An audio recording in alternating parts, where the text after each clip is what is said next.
All right, coming up next, a matchup for the UFC flyweight division title.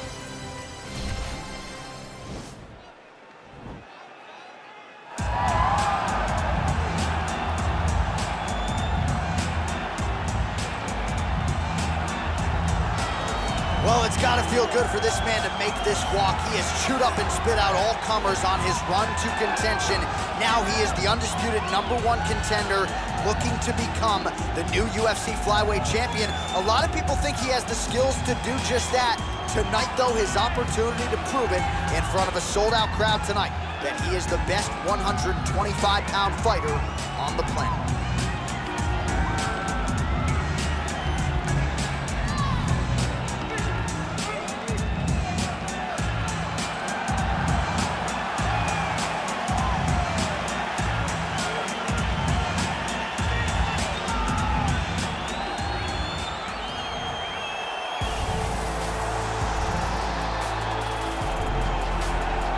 So here he is, the UFC's reigning, defending, undisputed UFC flyweight champion, making the walk for another defense here tonight. And if he wants to be mentioned with some of this division's greats of all time, and really with some of the greats of all time, this is one he's got to have here tonight. As the title defenses start to pile up, you can be mentioned in the conversation with guys like Demetrius Johnson. So here we go, another title defense here at 125. We'll see how it goes for the reigning champion.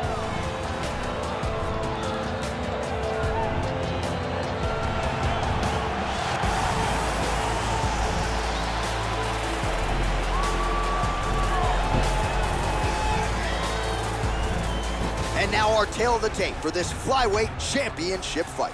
Both fighters are 30 years old, with some differences in height, but the same reach. Now to get us started, the veteran voice of the Octagon, Bruce Buffer. Ladies and gentlemen, this is the main event of the evening. When the action begins, our referee in charge of the Octagon, Herb Dean. And now, this is the moment UFC fans around the world have been waiting for. Live from the sold-out T-Mobile Arena in Las Vegas. It's time! 5 rounds for the undisputed UFC Flyweight Championship of the World. Introducing first, fighting out of the blue corner. This man is a boxer, holding a professional record of 15 wins, 6 losses. He stands 5 feet 9 inches tall, weighing in at 126 pounds. Presenting the challenger, Brandon ROYVAL.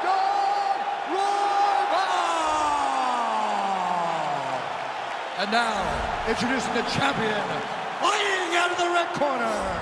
This man is a mixed martial artist, holding a professional record of 25 wins, 5 losses. He stands 5 feet 5 inches tall, weighing in at 125 pounds.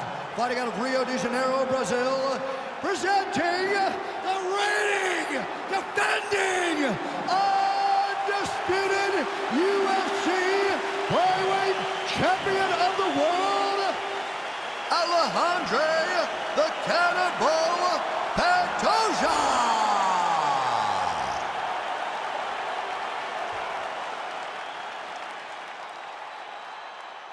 All right, this is for the championship. You've been given your instructions in the dressing room. Protect yourself at all times. Follow my instructions. We will have a clean fight. Touch gloves. Let's make it official. They touch him up, and we are underway.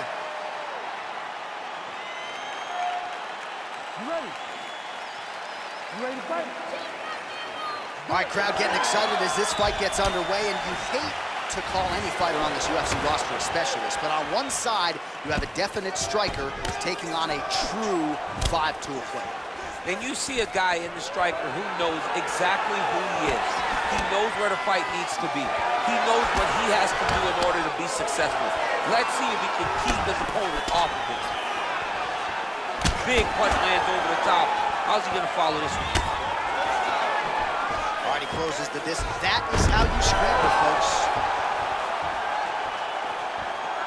Almost in range with the straight left, but that's a miss. Right hand upstairs. Well, a lot of people think he might have the best jab in this division, certainly using it effectively here. I mean, one of the best, one takedown is easy to defend. When you start stringing them together is when guys struggle. All right, he's hanging out inside the closed guard of his opponent here, DC. You gotta be careful. Oh, he's got the ground and pound going now. Big, powerful punch lands. Now he gets back to range. Nice job with that follow-up shot as well. And they separate. Timing his shots nicely here, champ. He's doing a great job of mixing everything up and using a lot of diverse strikes. Pushing forward now with strikes, and now he's able to secure the takedown.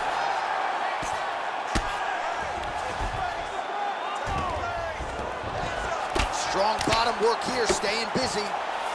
All right, so you gotta be careful playing on the ground with this guy. You don't want to mess around for too long. All right, we'll see how he chooses to defend here. Oh, big combination of ground and pound strikes here, DC. This could be the beginning of the end. I mean, you got to be very careful when you take these big ground and pound strikes.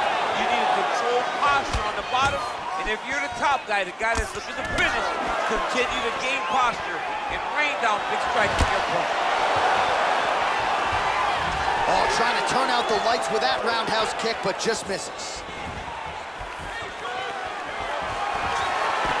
Nice looping punch. Oh, and there he goes again, working off that beautiful jab. He continues to keep his opponent at distance. I mean, keeps him at bay with that beautiful, precise jab. It is like a pistol. It goes in and out, and before his opponent can even realize what hit him, he's already hitting him with another one. Right. I love watching this man fight because of that beautiful, educated jab. Oh, collar tie. That punch to the body does a lot of damage. Man, he's timing his shots nicely. It's like Tom Brady out there. He hasn't missed the target. I mean, you insist on bringing in Tom Brady. Stop him, John, stop him. 5 minutes in the books. All right, now we take a look back at some of the action in that previous round, DC. A lot to like on both sides, really. I mean, both were intent on going forward. And what happens when nobody wants to take a step back? They meet in the middle. That's exactly what they did, and they both found success over the course of that round.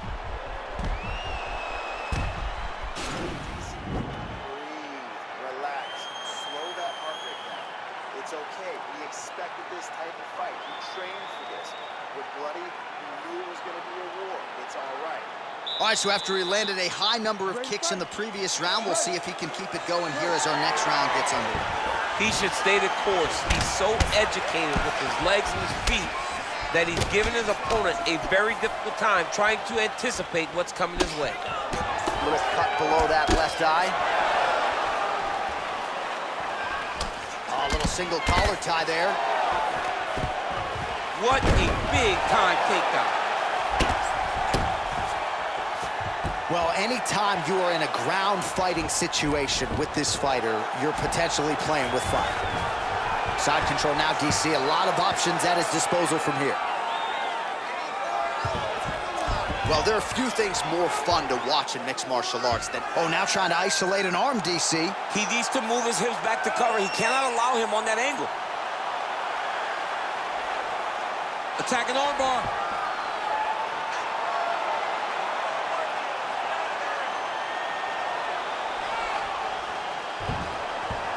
Oh, man, that was slick.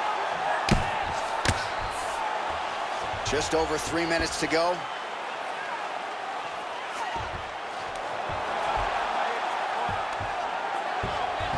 Oh, wow, that happened quickly as the fighter reverses position there on the ground. Unbelievable position change. Wow, what a transition. Back mount now. All right, so inside the open guard of his opponent. You got to be careful playing around for too long here on the ground with this guy. Man, this is some serious ground and pound. He's trying to put this dude's head like through the canvas. He's one of the better ground and pound fighters we have in the entire UFC, and you're seeing why. Oh, lands an elbow. Didn't open him up, but very well could have. Pretty good right hand. And he is back up to his feet.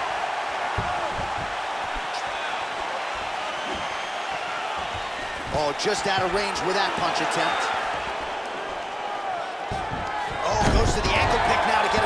DC. We'll see how he chooses to proceed from here. Got the ankle kick. Let's see how he advances from this position. Well, he's really starting to land a high number of strikes here in this second round. No denying that he has taken the message from his corner and picked up the pace here in round 2. Yeah, he's mixed it all up. Just missed with the left there. Nice entry into the finish directly. Oh!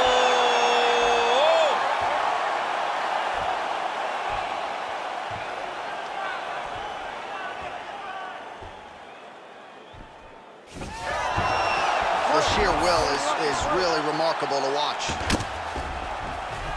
Ooh, right into side control, DC. This is where you want to be now because you get to make your opponent decide. They try to turn back into you, you can attack guillotine. If they turn away to try to get to your knees, you throw your hooks in and you got all your rear choke submissions. All right, so we now look back at some of the action from that previous round, DC. A lot of good highlights on both sides. I mean, a lot of good highlights from both competitors. They both should be very proud of what they accomplished. But I'm telling you, man, I'm not sure they can keep this up. If they land at this clip for another 5 minutes, somebody's going to sleep.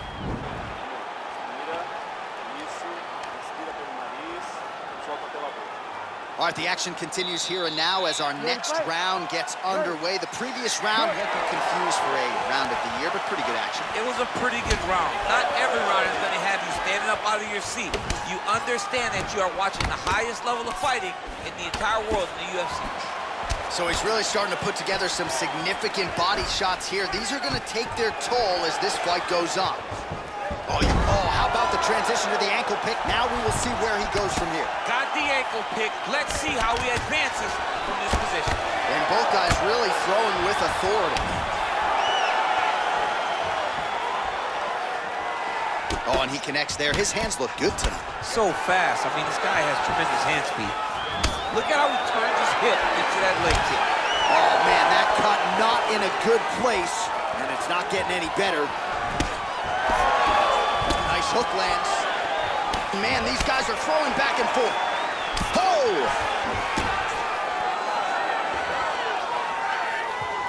Driving the back of the head, pulling forward on the head, and then landing those beautiful punches.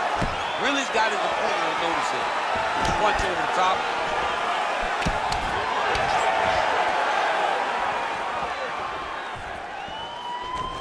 Jockeying for position in the clinch. Both fighters here trying to get a more dominant position.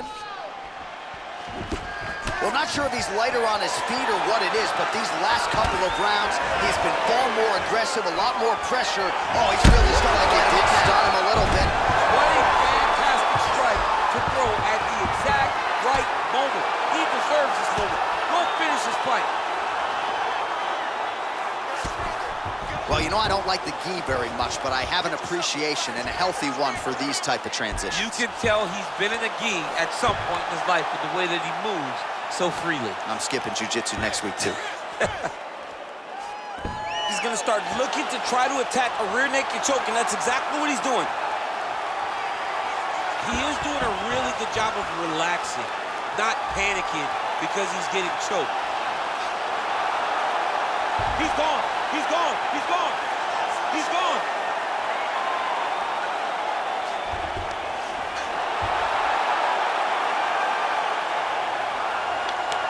There is the tap. So he submits courtesy of the rear naked choke. That guy's got a squeeze on. He does a great job securing the position, getting under the neck, and then hiding his hands in order to get the finish. Fantastic performance by this fighter. What a fight! So yeah, it came down to tap out or go to sleep, and his opponent chose the former. The choke was clearly sunk in deep, perfect technique, and ultimately that is one of the bigger wins of his career. He gets it done by submission here tonight. All right, let's take a look back at the replay as he gets it done by submission tonight, champ. He was able to get the fight to the ground exactly where he wanted it. Eventually, his opponent gave him an opportunity to get a submission. He did that, and he should be very proud of the work he did tonight in the octagon. Ladies and gentlemen, referee Herb Gaines called a stop to this contest at 3 minutes, 57 seconds of the third round, declaring the winner by tap out due to a rear naked choke. And still, the undisputed